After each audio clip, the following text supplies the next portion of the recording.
So, the Atlanta Dream. The Atlanta Dream. Are the Atlanta Dream frauds? This is a really weird way to answer, a really weird question, because the Atlanta Dream are going to be a good regular season team. This 4-game slide's not going to be something that continues to happen. Their 4-game slide, they're going to start winning games. The loss to the Dream is bad, but this season goes one of two ways for Atlanta with the way things are going. And we're going to see a lot today against Golden State. If they lose 5 straight, and Golden State's not an easy team to beat, whether you're home or away. If they lose 5 straight, and I get it, they come in, they then go on a run where they're probably going to win 5 straight. If they don't win 4 or 5 during Seattle, Portland, LA with no Kelsey Plum, Toronto, and Chicago. If they don't come out with 4 or 5, 4 wins out of 5 there, something's seriously wrong. But it's the way they're losing games. And the roster, I hate to say this, when it comes to playoff basketball, the only player I trust hasn't played in a playoff game. The only player when it comes to playoff basketball I trust, which is who has an ability to get buckets out of the mud and when things aren't going right, pull a team through, is Angel Reese. Angel Reese is the only player on this team I trust, and maybe Jordan Canada. I don't trust Ryan Howard in the playoffs. I don't trust Ryan Howard. Ryan Howard is the least consistent player in the damn league. Defensively, sure. But when it comes down to it, this is a team that choked against the Hospital Fever last year. And don't get it started. They choked. The Fever were down all of Game 3. It looked over. Heck, they had it won. They were 1 point up. The Fever botched their offense. All they had to do was not remember their basketball players. And Bree Jones switched off and left Aaliyah Boston wide open. Forgot to guard Aaliyah Boston and left her wide open under the basket. And then they turned the ball over on the subsequent play. Their coach is a system coach. Everyone's like, oh, why don't Atlanta adapt things up when they lose? Because that's not what Carl Smesco is as a coach. He is a plan A. My plan B is do plan A better. That is his plan B. That is his plan A. Or sorry, his plan B. His plan B is to do plan A, but better. And just hope it works.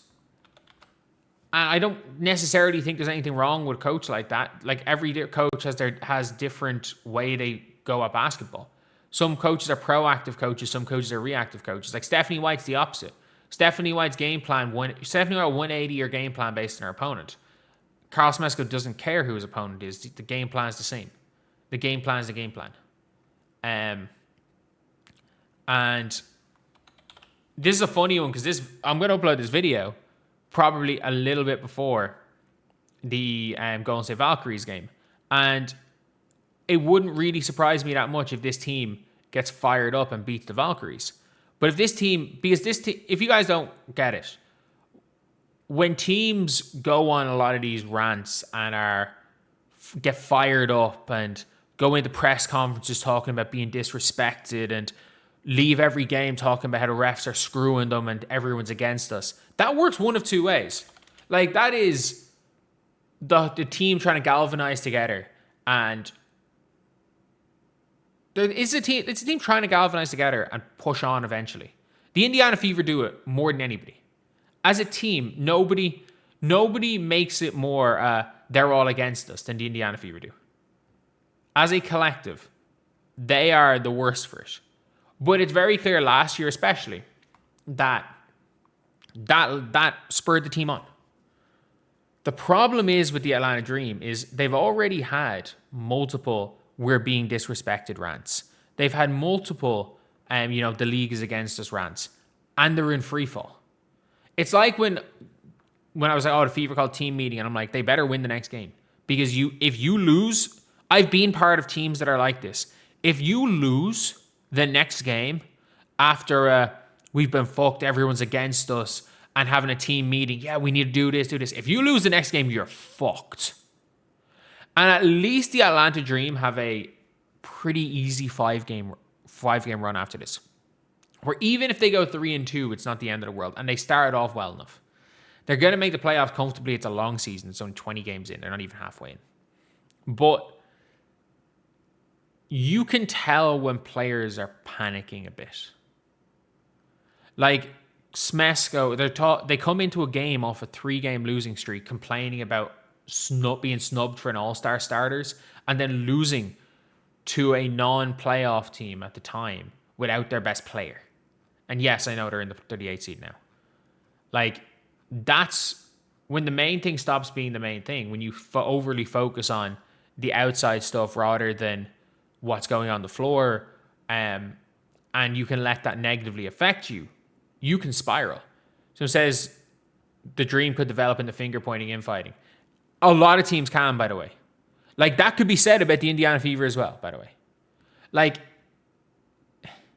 it can be an extremely powerful thing. This us against the world mentality, this we're playing with hate, for lack of a better word, we're playing with hate. We are going to play with an edge, and we think everyone's against us. That can be extremely powerful to win. But you're always playing on the edge of imploding. You're always playing on the edge of imploding. And it's a really tough one, because I wouldn't be surprised if the Atlanta Dream flip this and suddenly not get their season back on track, 'cause it's still on track, and suddenly run off a fucking 10-game win streak and end up number 1 seed. They were my prediction. They were my number 1 seed coming into the season. Like, it wouldn't surprise me to see the Atlanta Dream as the number 1 seed. Like, do I think it's likely? No.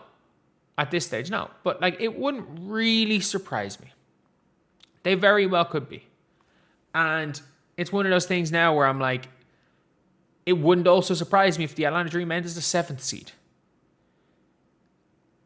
When everything becomes about, when you're in the midst of a losing streak and it becomes about, we're being screwed by the refs, we're being screwed by the refs, we're being screwed by the fans, we're being screwed by, the All-Stars, the league are against us, the players are against us.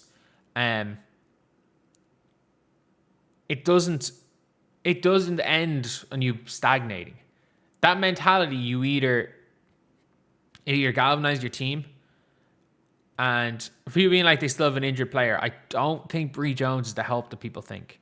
All Bree Jones does is get in the way of the drives. All Bree Jones does is get in people's way. Like, Bree Jones was good last year when Naz Hillman was on the floor because he shoots the ball. Like, Angel Reese is going to start chucking threes now. Like, as great as Bree Jones is, her and Angel Reese operate out of the same areas. It is what it is. But anyway, that's the video. I'll see you guys. I got to shower and I got to run. See you guys.